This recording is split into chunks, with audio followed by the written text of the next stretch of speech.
pola pikir, fuzzy logic. Nilai-nilai moral dan prinsip-prinsip Saya hidup setuju dari sih. AI. Bahkan sekarang pun juga masih tanda kutip bisa seperti itu. Ini direkam pas Tetrisnya turun, ya itu nggak tahu cara nyampe ke batas atas, game Dia over. game over.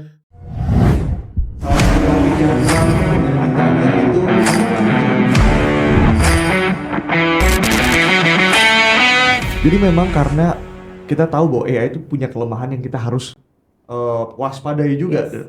Karena AI itu misalnya bisa berhalusinasi, AI bisa bohong, Bisa mengarang bebas. bisa memanipulasi kita kembali, Iya, bisa juga di pressure, diberi tekanan untuk memberikan jawaban yang kita mau. Iya. iya, Jadi echo chamber buat kita sendiri. iya. Dan yang paling bahaya sebetulnya AI itu kalau salah dipakai itu membesarkan egosentrisnya kita. Gimana Kita tuh? jadi Gimana nggak tuh? objektif terhadap kebenaran. Gitu, bayangkan kalau misalnya seorang pemimpin dikelilingi oleh seorang yang bagus-bagus di awal-awal kepemimpinannya, kritis luar biasa, dia jalankan dengan bijaksana. Tapi kemudian semakin lama dia semakin feodal gitu ya. Lalu kemudian Semakin artinya iya, semakin mau disembah kayak raja. Iya, mau disembah kayak raja gitu. Terus orang-orang yang kritis itu mulai dihilangin sama dia. Dia mau dikelilingi oleh yes man. Jadi dia dikelilingi oleh orang-orang yang ngasih makan egonya dia. Nah, cilakanya AI itu kalau menjadi penasehatnya kita, itu ada kecenderungan itu kuat sekali. Ya, karena dia akan memberikan apa yang Kita mau. Gimana tuh? Gitu ya. Kira-kira sih sana kalau dia gitu terus. Iya, kalau dia gitu terus dan kita menerima itu untuk membesarkan ego kita, ya kita tidak akan menjadi manusia seutuhnya ya. Kita malah akan membahayakan diri kita sendiri dan pada akhirnya orang-orang di sekeliling kita pun akan mendapatkan dampak yang tidak baik. Itu menarik banget. Manusia seutuhnya. Apa sih yang membedakan kita manusia seutuhnya dengan AI? Kalau kita lihat tadi, secara kemampuan mungkin kita kalah dengan AI. Bahkan sekarang, dulu kan ingat ya kalau mungkin zamannya Bro Dito dan Sisana, Deep Blue itu komputer, Catur. ya komputer yang bisa bermain catur, itu versi jadulnya banget dari artificial intelligence. Iya, yang Garry Kasparov Iya, nangis. Garry Kasparov kan kalah. Dia sempat menang, tapi masih sengit gitu loh antara Deep Blue dengan Garry Kasparov. Dan kita kalau lihat fotonya, saya sih nggak pernah lihat aslinya ya. Saya lihat fotonya gede banget mesinnya kan, mesinnya gede Deep Blue itu. Sekarang zaman sekarang AI yang ada di HP kita Lebih kuat dari di lebih kuat dibanding Deep Blue, lebih kuat daripada pecatur paling hebat di dunia pun saat ini. Nah, kita tahu bahwa secara kemampuan untuk pattern recognition kita nggak mungkin mengalahkan AI. Apa yang membuat kita jadi manusia seutuhnya kalau begitu, yang bisa membuat kita tuh berbeda dari AI? Dengan arti kata lain, apa yang membuat yang kita bisa lakukan dan AI tidak bisa lakukan Iya. juga ya, Iya. kayaknya.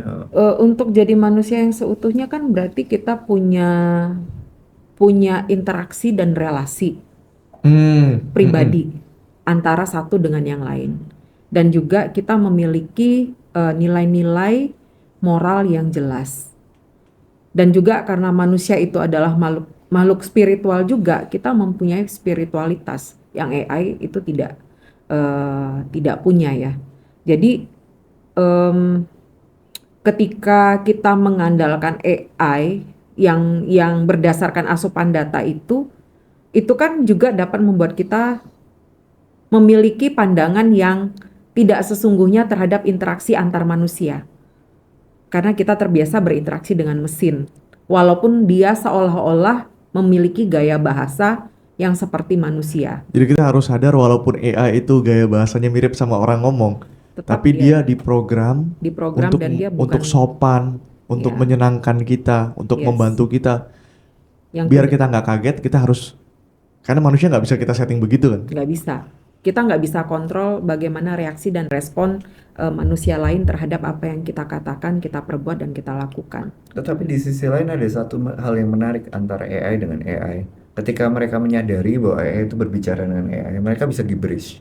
Bisa apa? Gibberish. Apa itu? Jadi menggunakan bahasa AI ke AI.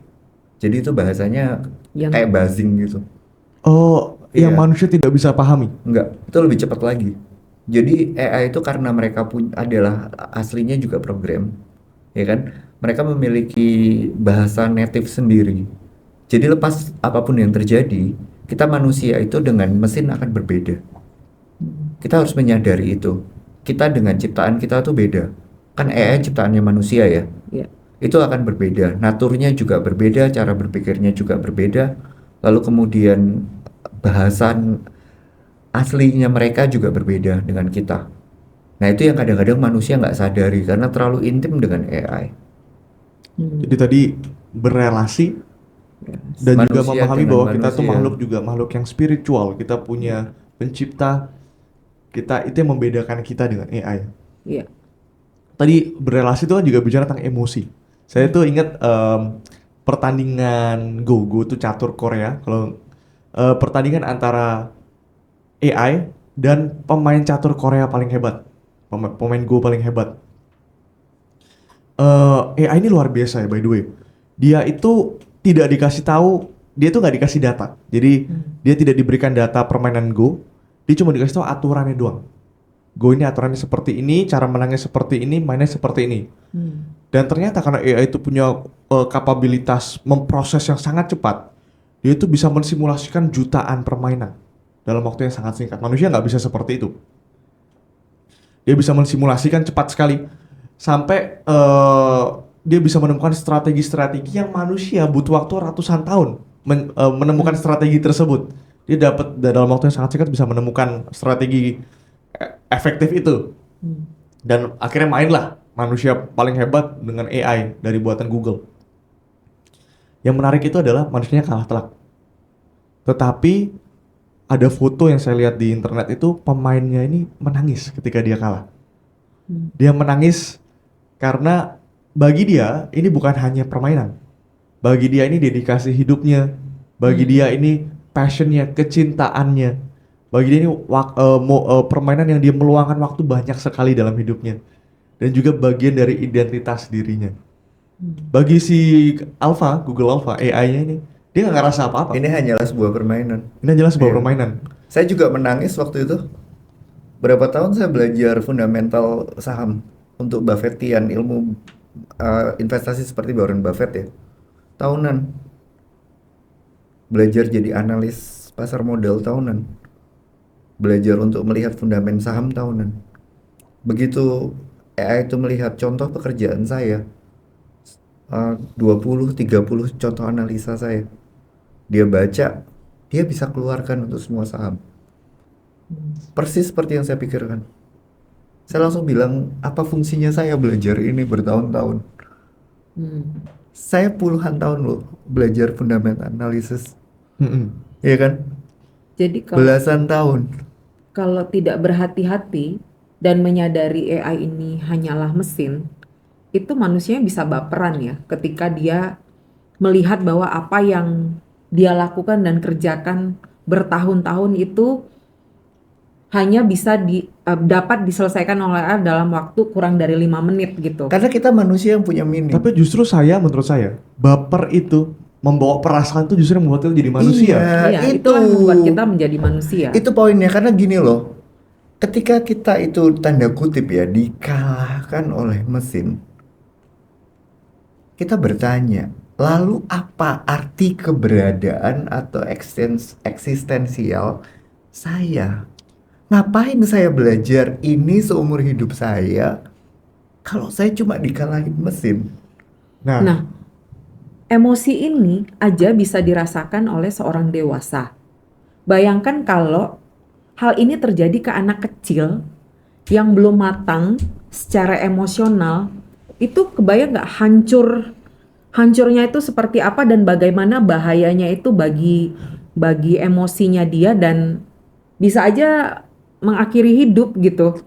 Iya, karena tapi dari yang saya tangkap ini ya, walaupun memang itu bikin kita jadi kecewa ya. Loh kok AI yang saya luangkan waktu banyak, tenaga AI dengan sangat mudah menggantikan itu. Tapi memang kita harus lihat bahwa sepanjang sejarah umat manusia, selalu teknologi itu menggantikan usaha manusia. Contoh misalnya yang saya paling gampang ya kita nangkep ya. Dulu manusia itu bisa membuat sumur. Dari ribuan tahun yang lalu manusia sudah bisa membuat sumur, membuat teknologi menimba sumur, bahkan menimba air itu aktivitas umum umat manusia. Itu jadi bagian komunal. Kadang-kadang ketika masyarakat kuno itu Catatan sejarah mencatat sumur tuh jadi tempat perkumpulan. Ketika menimba itu mereka saling ngobrol, Interaksi sosial. interaksi. Tiba-tiba kan sumur nggak ada, digantikan sama namanya sanyo, pompa air. Kita bisa memompa air. Tiba-tiba kita mau butuh air jam 2 pagi, kita buka keran kita, air mengalir. Tetapi bukan berarti manusia kehilangan makna dirinya. Karena yang tadi, perasaan itu tidak bisa ditiru oleh AI. Jadi Pak Dito cerita kan bahwa Bro Dito belajar investasi bertahun-tahun. Itu kan secara tidak langsung bukan hanya menambah pengetahuan Bro Dito terhadap investasi, tapi membentuk Bro Dito Identitas. sebagai manusia. Iya. Iya.